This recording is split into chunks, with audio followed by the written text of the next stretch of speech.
वाहनधारकांसाठी मोठी आणि महत्त्वाची बातमी. महाराष्ट्र परिवहन विभागाने HSRP नंबर प्लेट बसवण्यासाठीची अंतिम मुदत पुन्हा एकदा वाढवली आहे.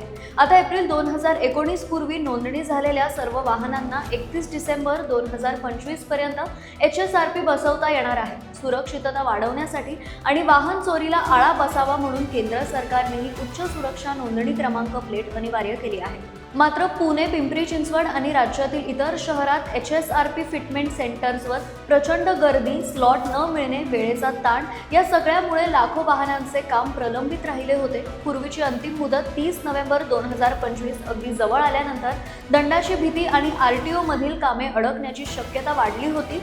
हे सर्व लक्षात घेऊन विभागाने नागरिकांना दिलासा देत ही मुदत 31 डिसेंबर 2025 पर्यंत वाढवली आहे. मात्र लक्षात ठेवा, ही अंतिम संधी आहे. 31 डिसेंबर 2025 नंतर HSRP नसेल तर कठोर दंड आणि कर्ज बोजा चढवणे कमी करणे यांसारखी महत्त्वाची RTOची कामेही थांबवली जातील, असा स्पष्ट इशारा परिवहन विभागाने दिला आहे. म्हणूनच ही मुदतवाढ वाया घालवू नका. आपली HSRP प्लेट वेळेत बसवा, सुरक्षित राहा आणि दंड टाळा. अशाच महत्त्वपूर्ण बातम्या जाणून घेण्यासाठी आजच MyPCMC ला फॉलो आणि सबस्क्राईब करा.